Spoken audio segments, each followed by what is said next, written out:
بسم الله الرحمن الرحيم الحمد لله رب العالمين والصلاة والسلام على النبي الأمي العربي القرشي المكي المدني الهاشمي سيدنا ونبينا وشفيعنا وطبيب قلوبنا ومولانا ومقتدانا بالقاسم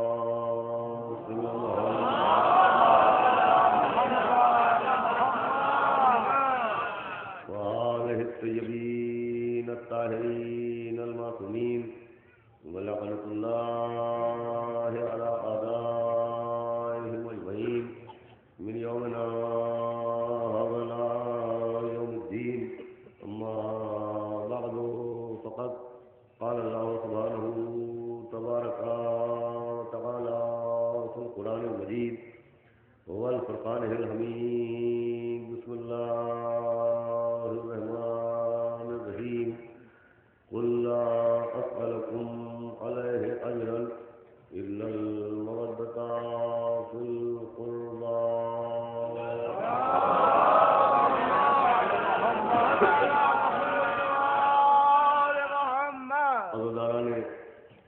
سرکار سید الشہداء سوگواران امام مظلوم ماتمداران اسیران کربلا بطفیل چہاردہ معصومین علیہ السلام اور خصوصاً بتائید معصوم عالم شہزادی اولیاء جناب بطول بنت رسول حضرت فاطمہ الزہرا سلام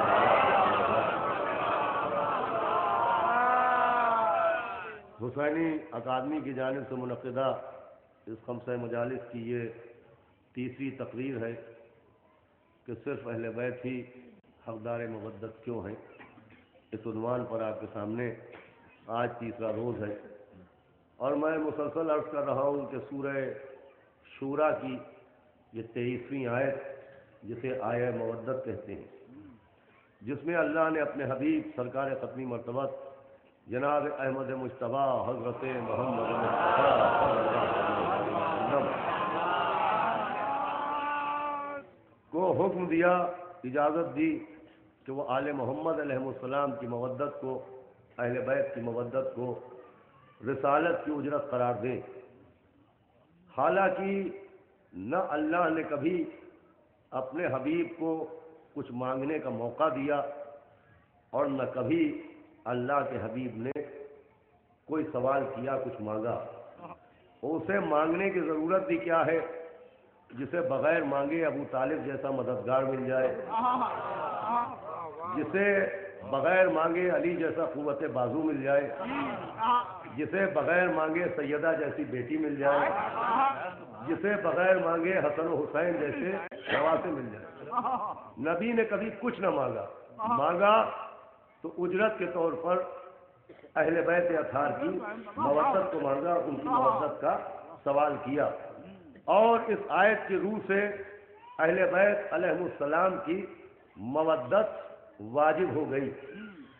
لیکن اہل بیت کی جو مودت واجب ہوئی ہے، اہل بیت جو حقدار مودت قرار دیے گئے ہیں، تو مودت کی بنیاد قرابت نہیں ہے. یہ پہلی مجلس میں میں نے عرض کیا تھا کہ اہل بیت کی جو مودت کو واجب کیا گیا وہ صرف اس بنیاد پر نہیں کہ یہ پیغمبر کے قرابت دار ہیں، یہ پیغمبر کے رشتہ دار ہیں.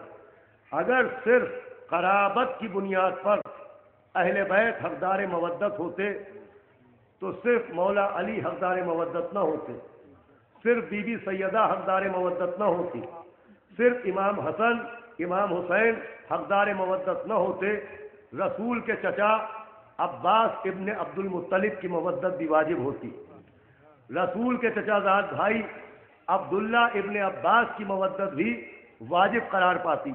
لیکن صرف بی بی سیدہ کی مودت، مولا علی کی مودت، امام حسن و امام حسین کی مودت کا واجب ہونا اس بات کی دلیل ہے کہ یہ رشتہ داری کی وجہ سے حقدار مودت نہیں ہے، یہ وجہ تخلیق کائنات ہونے کی وجہ سے حقدار مودت ہے، نورانیت کی وجہ سے حقدار مودت ہے، عظمت کی وجہ سے حقدار مودت ہے، یہ اللہ کی صفات کا مظہر ہونے کی وجہ سے حقدار مودت ہے، صرف نبی کے نواسے ہونے کی وجہ سے، صرف پیغمبر اسلام کی بیٹی ہونے کی وجہ سے، صرف نبی کے بھائی ہونے کی وجہ سے صلوات بھیجیں ادھر تشریف جائیں، لیکن ایک صلوات اور بآواز بلند دیں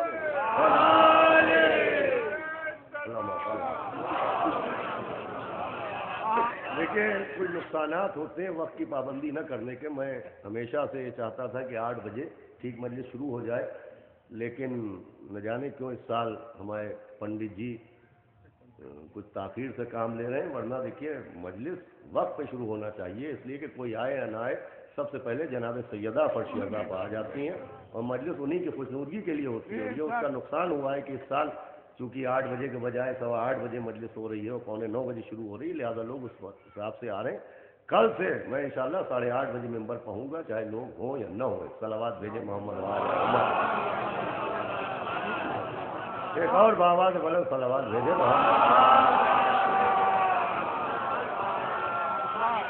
تو عزیزان گرامی، میں عرض کر رہا تھا کہ جو حقدار مودت قرار پائے ہیں یہ صرف رشتہ داری کی وجہ سے نہیں کہ امام حسن امام حسین نواسے ہونے کی وجہ سے، بی بی سیدہ بیٹی ہونے کی وجہ سے، اب توجہ سے سنیے گا، میرے پاس وقت نہیں ہے، اور مولا علی بھائی ہونے کی وجہ سے. یہ بھائی ہونے کی وجہ سے نہیں ہے، ورنہ جو رشتہ نبی کا مولا علی سے ہے کہ چچا زاد بھائی، بالکل وہی رشتہ عبداللہ ابن عباس سے ہے. وہ جناب عباس ابن عبد المطلب کے بیٹے ہیں، یہ جناب ابو طالب ابن عبد المطلب کے بیٹے ہیں. تو جو رشتہ مولا علی سے پیغمبر اسلام کا ہے وہی رشتہ عبداللہ ابن عباس سے بھی ہے. تو اگر بھائی ہونے کی وجہ سے یہ حقدار مودت ہوئے ہیں تو عبداللہ ابن عباس حقدار مودت کیوں نہیں ہوئے ہیں؟ جو مرتبہ مولا علی کا ہے وہ مرتبہ عبداللہ ابن عباس کو کیوں نہ ملا؟ ان کے چہرے کو دیکھنا عبادت کیوں قرار نہ پایا؟ ان کی محبت عبادت کیوں قرار نہ پائی؟ ان کی محبت ایمان کی پہچان کیوں نہ بنی؟ ان کی دشمنی کفر کی نشانی کیوں نہ بنی؟ وہ ساتھی کوثر کا لقب کیوں نہیں پا رہے ہیں؟ وہ فاتح خیبر کیوں نہیں کہلا رہے ہیں؟ وہ قسیم نار والجنا کیوں نہیں بن پا رہے ہیں؟ رشتہ سیم دونوں سے ایک ہے، توجہ فرمائیے گا. لیکن مولا علی ساتھی کوثر، مولا علی فاتح خیبر، مولا علی وسیع رسول، مولا علی شوہر بطول، رشتہ دونوں کا ایک ہے. اس کا مطلب یہ کہ یہ القاب رشتے کی وجہ سے نہیں ملے ہیں، کسی عہدے کی وجہ سے ملے ہیں، شجرے کی وجہ سے نہیں ملے ہیں، کسی عہدے خاص کی وجہ سے ملے ہیں. اور دیکھیے جو بھائی کا رشتہ ہے، جناب عبداللہ ابن عباس کو ساتھی کوثر کہنا تو دور، مرد میدان کہنا دور، کل ایمان کہنا دور، یہ بھائی کا لفظ بھی، حالانکہ رشتے میں وہ بھی بھائی ہیں، مگر یہ بھائی کا لفظ بھی پیغمبر نے عبداللہ ابن عباس کے لیے استعمال نہیں کیا. یا علی انت اخی فی الدنیا والآخرہ، یہ علی تو ہی میرا بھائی ہے، دنیا میں بھی آخرت میں بھی. صلوات بھیجے محمد علیہ.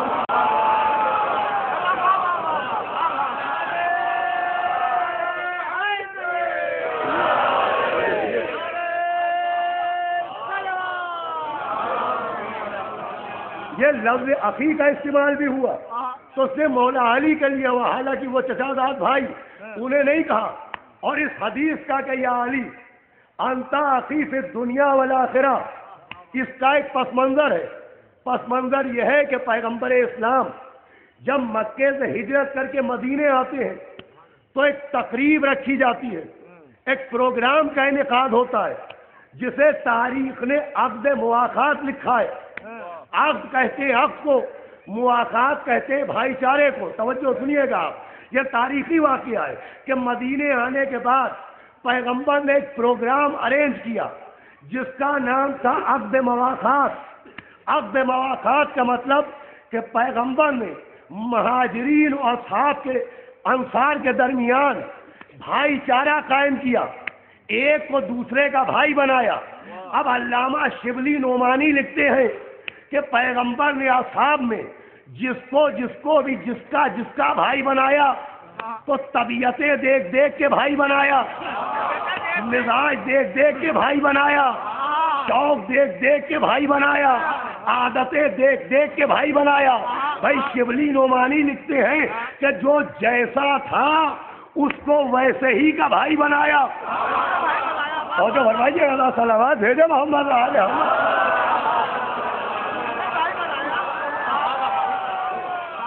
علامہ شبلی نعمانی لکھتے ہیں کہ پیغمبر نے اتحاد طبیعت دیکھ کے جس کا جیسا پایا اس کو اس کا بھائی بنایا، مومن کو مومن کا بھائی بنایا، منافق کو منافق کا بھائی بنایا، جس کا جیسا شوق تھا اس کو اس کا بھائی بنایا، سب کے بھائی بن گئے۔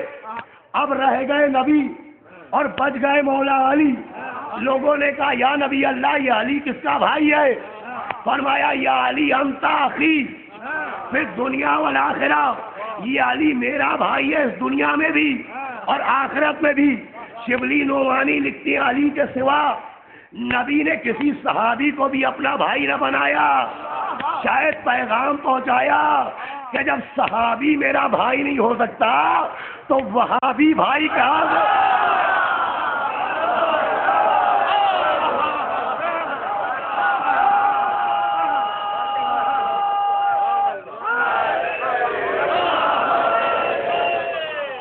اور جب فرمائیے گا کہ یا علی انت اخی فی الدنیا والآخرہ، یہ علی تو ہے میرا بھائی، توجہ سنیے گا، اس دنیا میں بھی اور آخرت میں بھی مولا علی کو بھائی کہا۔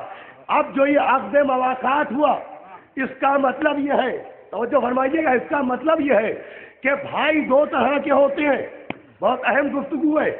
ایک بھائی وہ ہوتا ہے جو ماں باپ کی وجہ سے بھائی، شجرے کی وجہ سے بھائی، خون کی وجہ سے بھائی، خاندان کی وجہ سے بھائی، اور ایک بھائی طبیعت و فطرت والا بھائی ہے۔ توجہ ہے آپ کی؟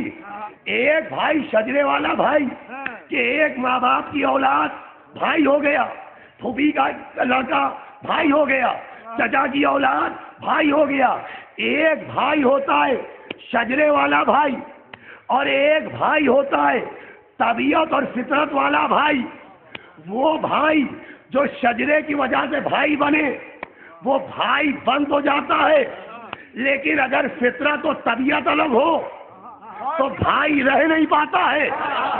بذا میرے ساتھ رہیے گا، شجرے والا بھائی اگر طبیعت و فطرت ایک ہے تب تو بھائی رہ پائے گا، لیکن اگر طبیعت و فطرت الگ ہے تو بھائی ہو تو جائے گا، بھائی رہ نہیں پائے گا۔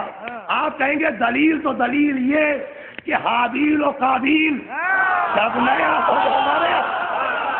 سب بیدار و بڑی خاص گفتگو ہے۔ دونوں کے ماں باپ ایک، دونوں کی رگوں کا خون ایک، دونوں کا شجرہ ایک، دونوں کا خاندان ایک، دونوں کے باپ آدم، دونوں کی ماں ہوا، تو شجرے نے بنایا تھا بھائی مگر طبیعت نے بنا دیا قاتل۔ میرے ساتھ چلیے گا، قابیل کو شجرے نے بھائی بنایا مگر طبیعت الگ تھی، فطرت الگ تھی، لہذا شجرے نے بھائی بنایا، طبیعت نے بنا دیا حابیل کا قاتل، حابیل کا قتل کر دیا۔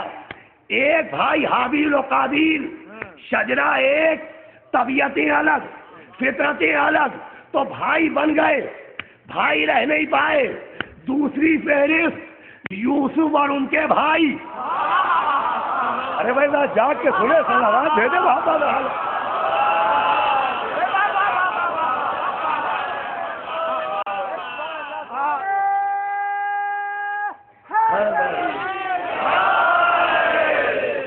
بھائی آپ سنیں، میں کسی خاص منزل تک آپ کو لے جانا چاہتا ہوں۔ یوسف اور ان کے بھائی، باپ ایک، خاندان ایک، شجرہ ایک، لیکن طبیعت اور فطرت ایک نہیں، لہذا شجرے نے بنایا تھا بھائی، فطرت نے بنا دیا حاسد۔ ادھر قابیل کو شجرے نے بنایا بھائی، طبیعت نے بنایا قاتل۔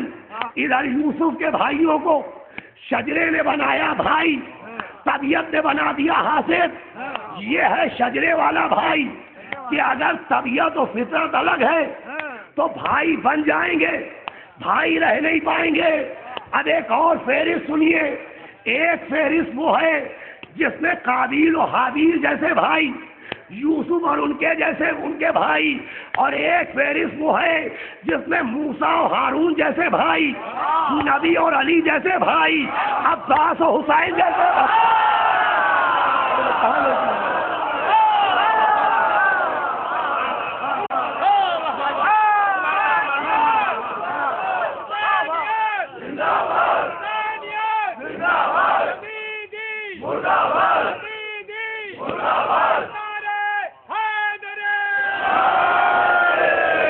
دیکھیں میں کچھ عرض کر کے جانا چاہ رہا ہوں۔ ایک وہ موسیٰ و ہارون، نبی و علی، آقا عباس و مولا حسین، وہاں پر موسیٰ و ہارون کا شجرہ بھی ایک، طبیعت و فطرت بھی ایک، مولا علی و نبی شجرہ ایک، طبیعت و فطرت بھی ایک، بس موسیٰ و ہارون میں اور نبی و علی میں ایک فرق ہے، وہاں موسیٰ و ہارون بھائی بھائی، یہاں نبی و علی بھائی بھائی۔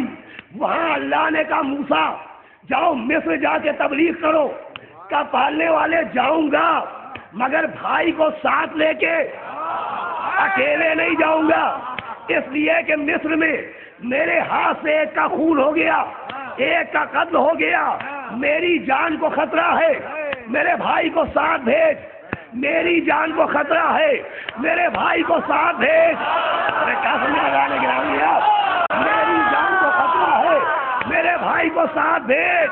تو جو اپنے بھائی کی اپنی جان بچانے کے لیے، اپنی جان بچانے کے لیے بھائی کو ساتھ لے جائے، وہ موسیٰ ہے جو بھائی کی جان بچانے کے لیے تلواروں میں سو جائے۔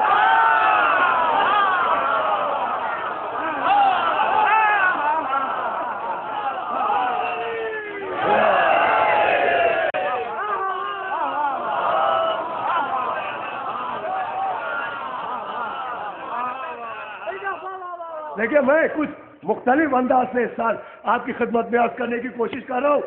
وہاں موسیٰ اور ہارون خالی شجرہ ایک نہیں ہے، طبیعت و فطرت ایک، نبی اور مولا علی فطرت کا ہارون نے بڑی توجہ، اگر یہ محنت میری رائے گا گئی تو بڑا افسوس ہوگا، ہارون نے موسیٰ حق ادا کر کے بتایا کہ دونوں کی فطرت ایک، دونوں کی طبیعت ایک۔ مولا علی نے نبی کے بھائی ہونے کا حق ادا کر کے بتایا کہ دونوں کی طبیعت ایک، فطرت ایک۔ اب جس تاریخ نے لکھا کہ ہارون نے موسیٰ کے بھائی ہونے کا حق ادا کیا، جس تاریخ نے لکھا علی نے نبی کا بھائی ہونے کا حق ادا کیا، اسی نے لکھا کہ عباس نے حسین کے بھائی ہونے کا حق ادا کیا۔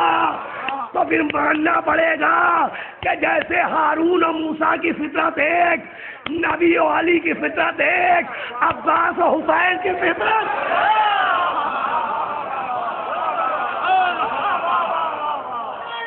ہاں جی، یہ لکھنؤ ہے، یہ عباس اور مولا حسین کی فطرت ایک۔ جو معصوم کی فطرت پہ عمل کرے، جس کی فطرت معصوم کی فطرت ہو، وہ معصوم نہ ہوگا تو کون معصوم ہوگا؟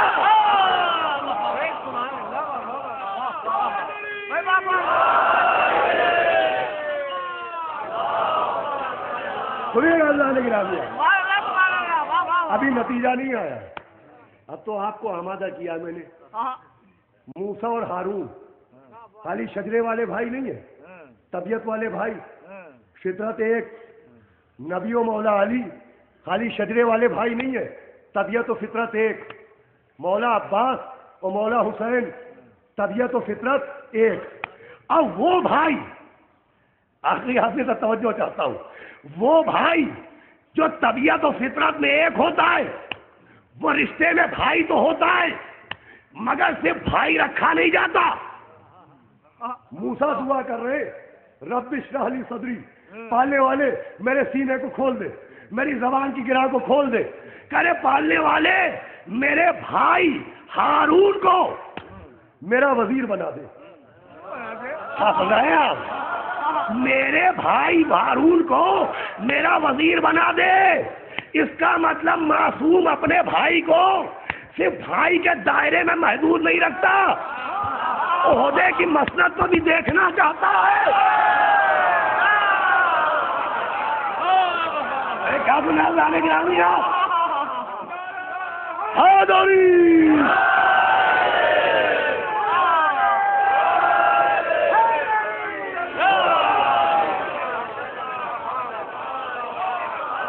ارے میں آپ کو کہاں لے جانا چاہ رہا ہوں، سنیے گا جو میں عرض کر رہا ہوں. وہ کہہ رہے میرے بھائی کو میرا وزیر بنا دے. اس کا مطلب نبی اپنے بھائی کو صرف رشتے کے اندر محدود نہیں رکھنا چاہتا، وہ صاحب عہدہ بھی دیکھنا چاہتا ہے. اللہ نے یہ نہیں کہا کہ ہارون کا بھائی ہونا کافی ہے.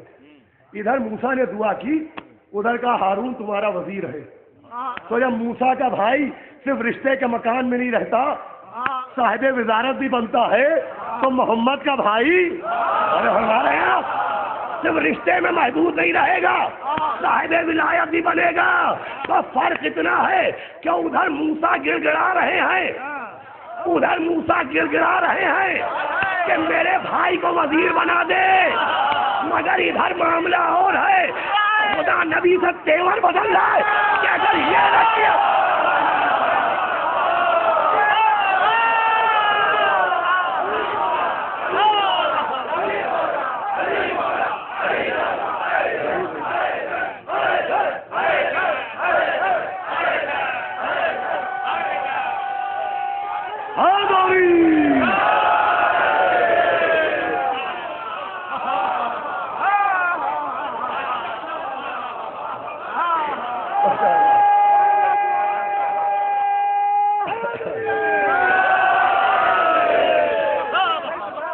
یہ ماحول چاہتا ہوں، یہ ماحول چاہتا ہوں. ماشاء اللہ ماشاء اللہ ماشاء اللہ. آخری آدمی تک دونوں ہاتھ پلٹ سکے.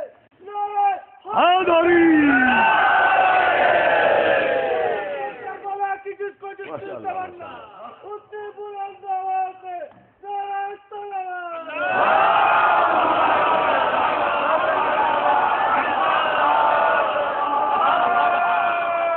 مولا سلامت رکھے ہمارے مالک اشرف صاحب کو.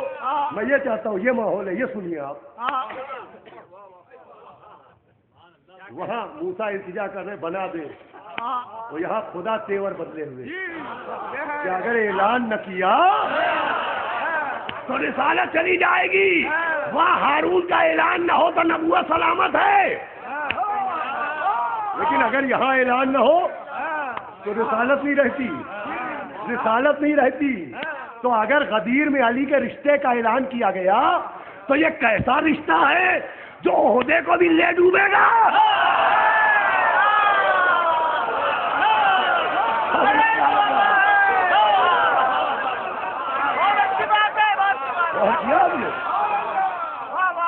کہ اگر غدیر میں انہوں نے بھائی کا اعلان کیا تو بھیا یہ کیسا بھائی ہے، اگر اعلان نہ ہوا تو رسالت چلی جائے گی.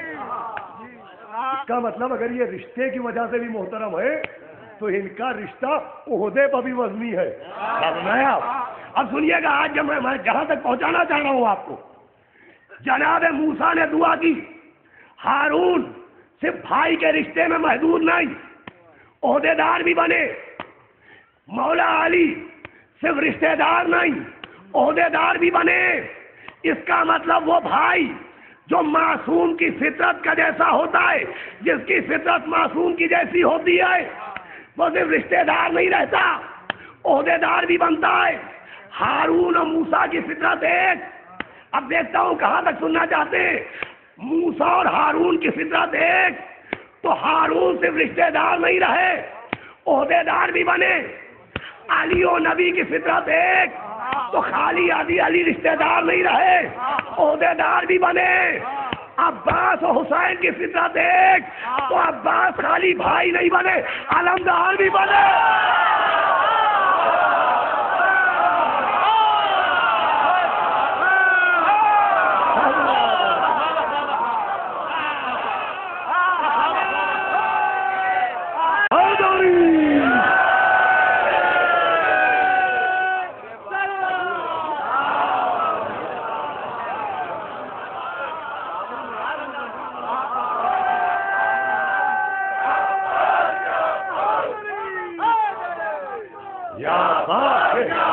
یہ نعرہ دونوں ہاتھ اٹھا کے لگائے، مولا علی کا نام بھی مولا عباس کا نام بھی دونوں ہاتھ اٹھا کے۔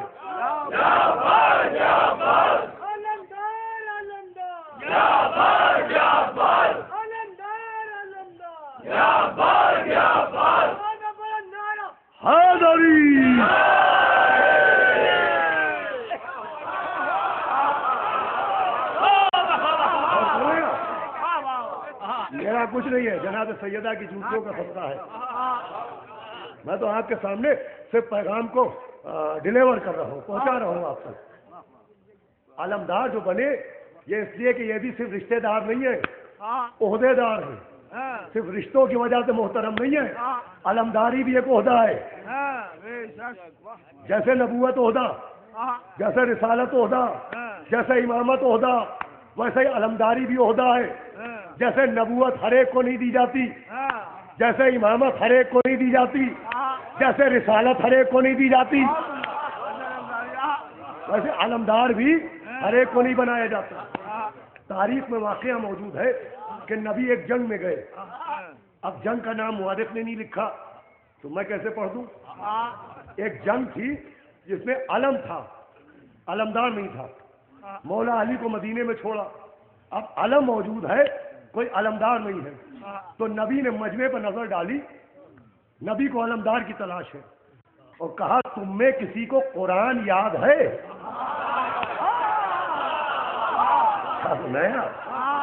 توجہ سنیے گا، عہدہ ہے علمداری کا، شرط بنی قرآن، قرآن شرط بنا کہ تم میں کسی کو قرآن یاد ہے؟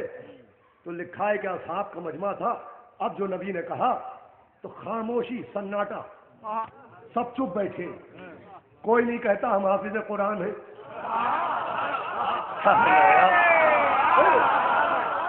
اصحاب خاموش بیٹھے، اس کا مطلب دور رسول کے اصحاب تھے، حافظ قرآن نہ تھے۔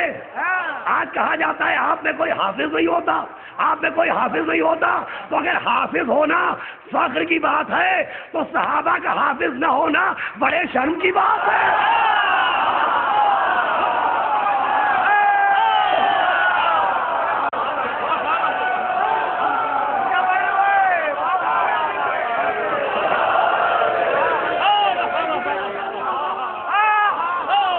اور رسول ہے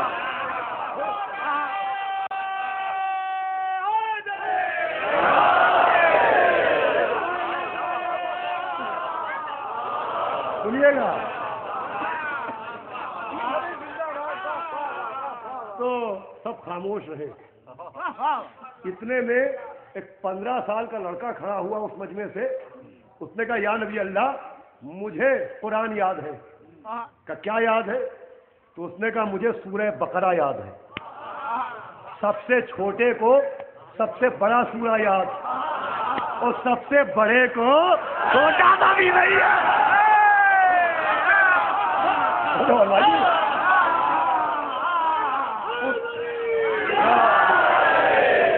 اس نے کہا مجھے سورہ بقرہ یاد ہے۔ تو پیغمبر نے کہا سنا۔ اب جو اس نے سورہ بقرہ سنانا شروع کیا، سب سے بڑا سورہ ہے سورہ بقرہ، گائے والا سورہ، اور جیسے ہی اس نے سورہ تمام کیا، نبی نے علم اٹھایا، اس کے ہاتھ میں دے دیا۔ لوگوں نے کہا یا نبی اللہ اتنا کمسن لڑکا اسے علمدار بنا دیا۔ فرمایا ماہو سورۃ البقر، اس کے ساتھ سورہ بقر ہے۔ اس کا مطلب علمدار ہونے کے لیے قرآن کا پاس ہونا شرط نہیں ہے، قرآن کا ساتھ ہونا شرط ہے۔ کیا جناب نے قرآن کا پاس ہونا شرط نہیں ہے، ساتھ ہونا شرط ہے۔ اب سمجھے نبی نے کیوں کہا قرآن مع علی، علی مع قرآن۔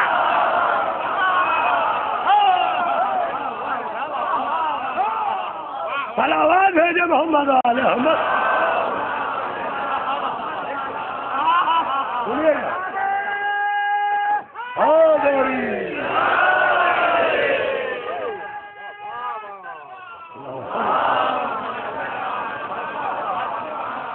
علمداری بھی عہدہ ہے. زندہ باد زندہ باد زندہ باد زندہ باد مرد آباد مرد آباد مرد آباد.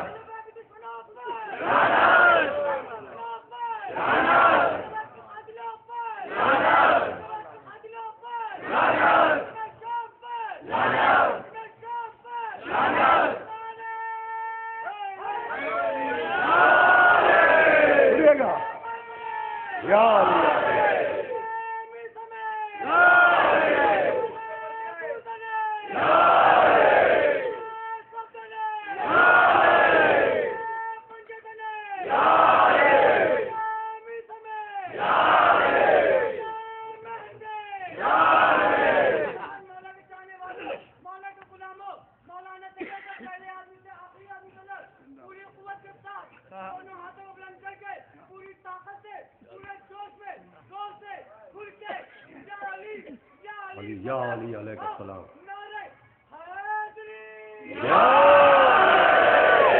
بڑا سلامت رکھے دیکھیں.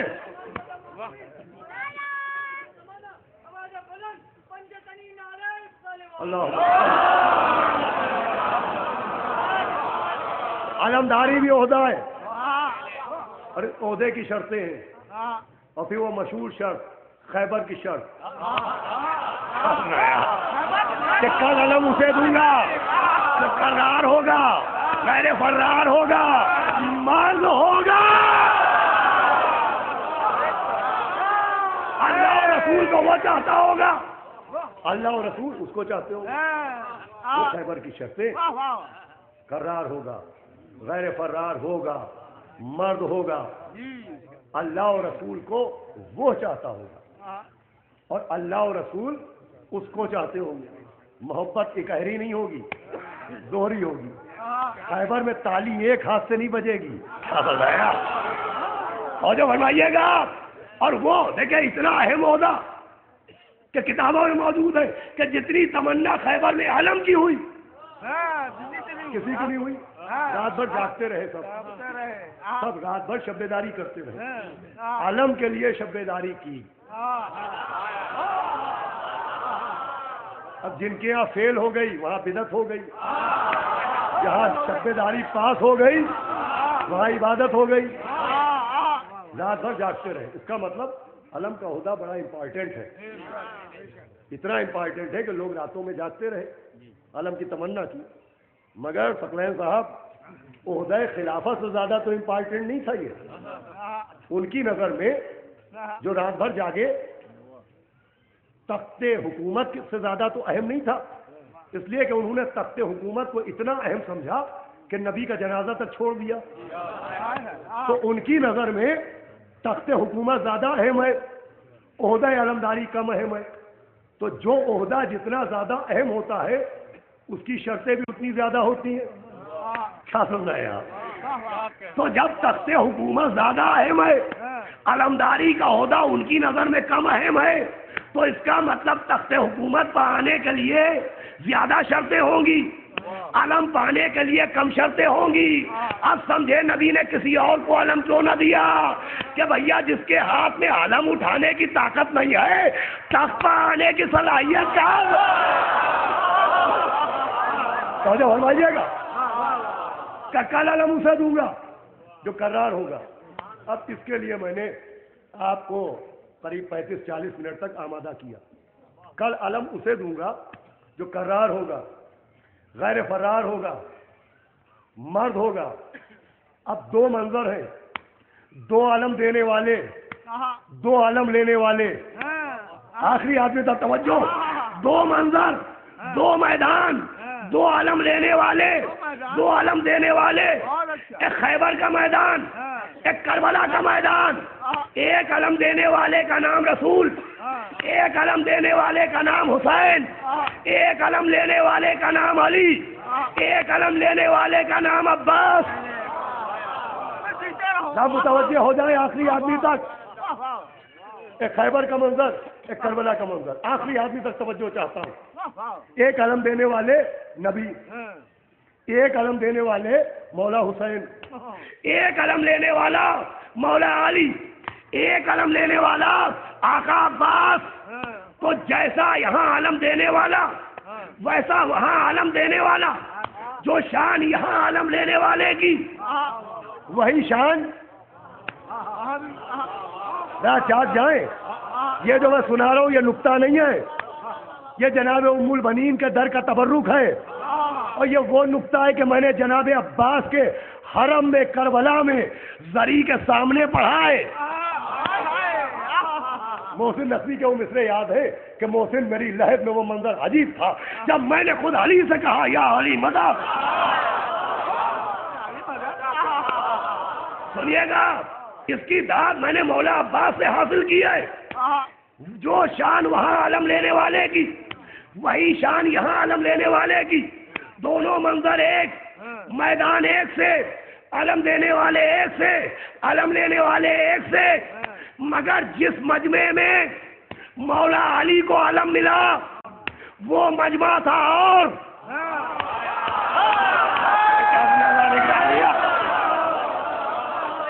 جس مجمع میں آقا عباس کو علم ملا وہ مجمع تھا اور خیبر کا مجمع ہے مخلوط. اس میں نااہل بھی ہیں, مجہول النسب بھی ہیں, جن کے باپ کا نام قرے سے نکلا وہ بھی ہے, جان لگانے والے بھی ہیں, نبی کو چھوڑ کے بھاگ جانے والے بھی ہیں. ارے مردوں کے لباس میں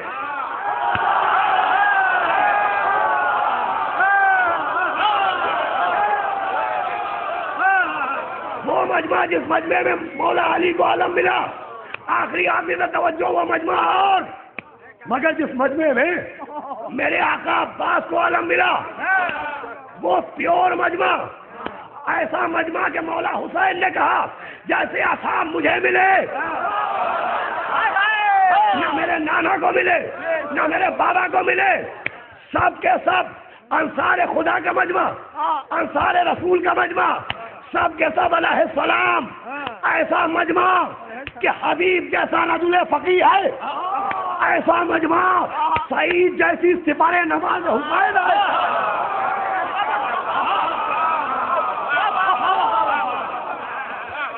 آپ کی آنکھوں کی نمی کو سلام, مگر اس پر میں خاموشی نہیں جاؤں گا.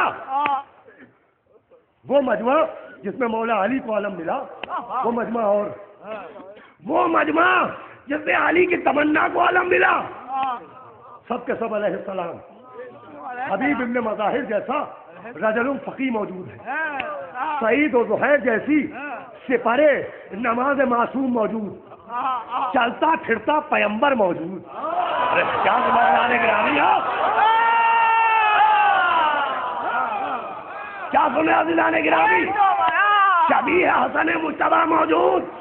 میں کہوں گا اے کل ایمان, اے مرد میدان, اے وسیع رسول, اے شوہر بطول, اے جناب امیر, اے مولائے غدیر, اے قطب الاقطاب, اے حبیب الاحباب, اے کتاب مستور, اے صاحب طور, اے آدم کو توبہ کا ہنر سکھانے والے, اے نوح کی کشتی کو چٹکی سے پکڑ کے کنارے پہنچانے والے, اے ابراہیم کلیات کو گلزار بنانے والے, اے موسیٰ کا بازو پکڑ کے دریا پار کرانے والے, اے یونس کو بطن ماہی کے قید خانے سے چھڑانے والے, اے عیسیٰ کو مردے زندہ کرنے کا ہنر سکھانے والے, اے چادر کے صاحبان میں آ کے نبی نظر آنے والے, اے نصیری کی آنکھوں کے مکان کے آئینے میں خدا دکھائی دینے والے. جملے کے لیے جناب ام البنین آپ کو بھی عرض دیں, مجھے بھی عرض دیں, یہ جملہ آپ کے حوالے. اے میرے آقا مجھے کہنے کی اجازت دو, جس مجمع میں تمہیں علم ملا وہ مجمع اور جس مجمع میں تمہارے عباس کو علم ملا وہ مجمع اور.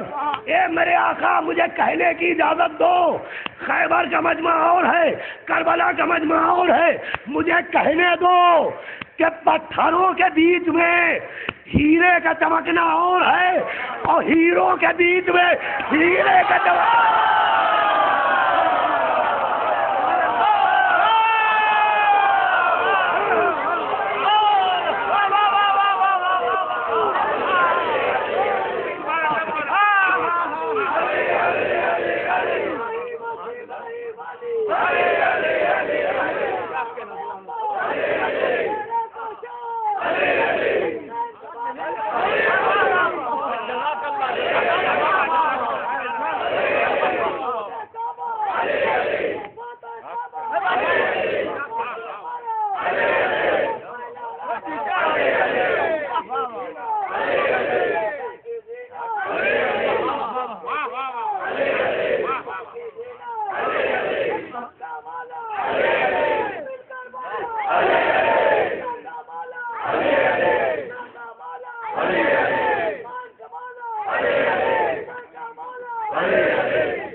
پتھروں کے بیچ میں ہیرے کا چمکنا اور ہے، ہیروں کے بیچ میں ہیرے کا چمکنا اور ہے، اندھیرے میں سورج کا چمکنا اور ہے، سورج کی گود میں بیٹھ کے چمکنا.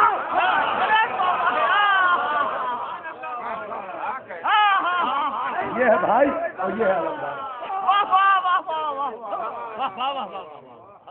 جناب سیدہ نے کل کی مجلس میں نے کہا تھا نا، دیکھیے جناب موسیٰ نے وہ آج کا جملہ میں کل کہہ گیا تھا کہ جناب ہارون نے جناب موسیٰ کے بھائی ہونے کا حق ادا کیا، مولا علی نے نبی کے بھائی ہونے کا حق ادا کیا، آقا عباس نے مولا حسین کا بھائی ہونے کا حق ادا کیا.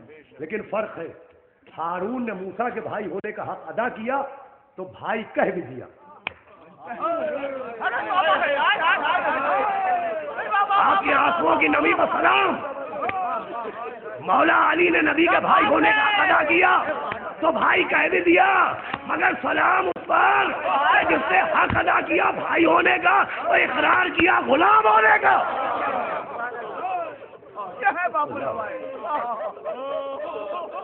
میں چاہتا ہوں مجلسیں پڑھی جائیں اور مجلسیں سنی جائیں تاکہ عرفان پیدا ہو، عقیدے میں پختگی آئے، سمجھا جائے کہ ہم جو ان کو مانتے ہیں تو رشتوں کی وجہ سے نہیں مانتے، عہدوں کی وجہ سے. آپ کے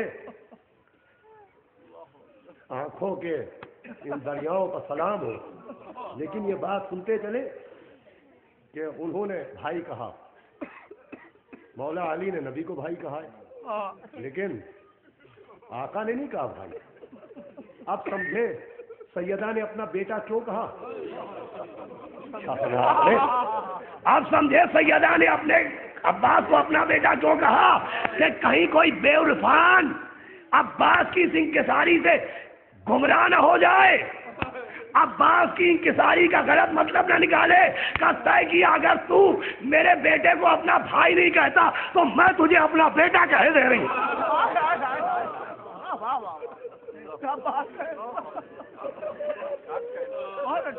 میں بس یہ چاہتا ہوں کہ اب آپ سنا کریں مجھے.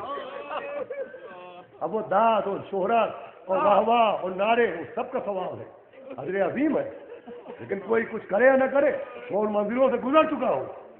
میں چاہتا ہوں بس میرے پیغام کو آپ سن لیں. سیدہ نے کہا عباس میرا بیٹا. کل کی مجلس یاد ہے، عباس میرا بیٹا. اہل بیت کون تھے؟ فاطمہ و ابوہا و بالوہا و بنوہا. جو فاطمہ کا بابا وہ اہل بیت، جو فاطمہ کا شوہر وہ اہل بیت، جو فاطمہ کے بیٹے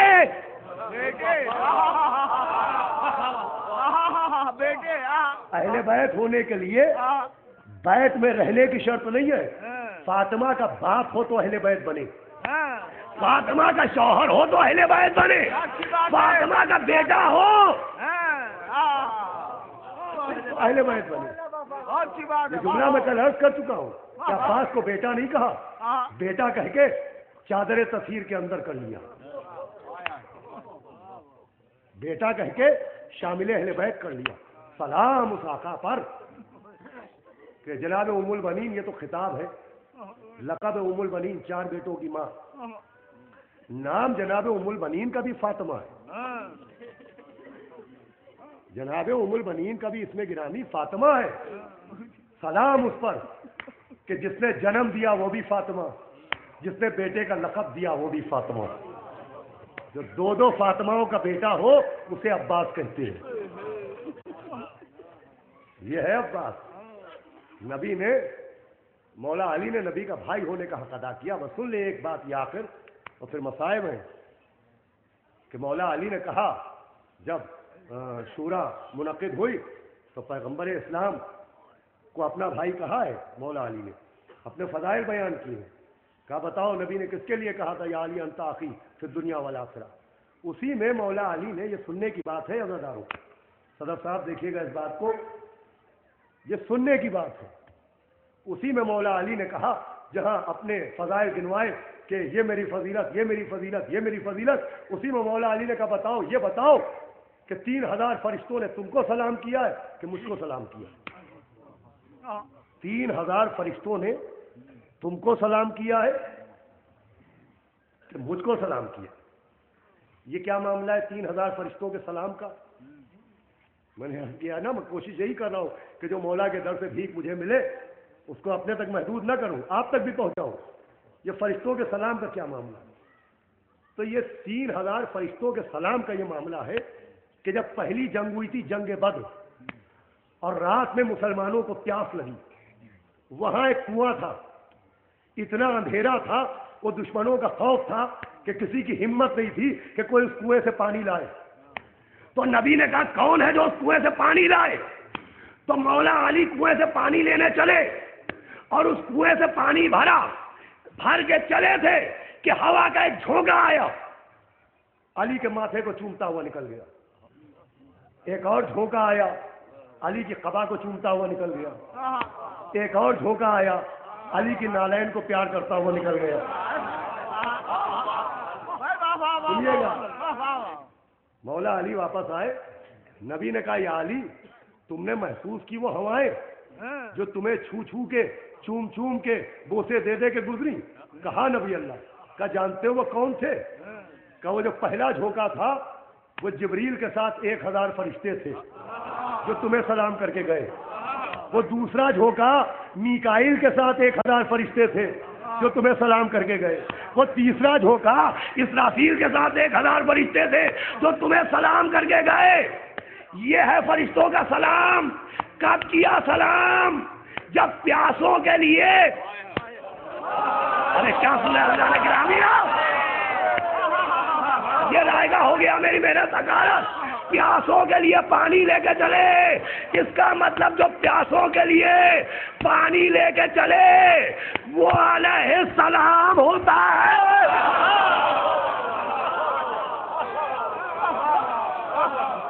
سن رہے ہیں آپ؟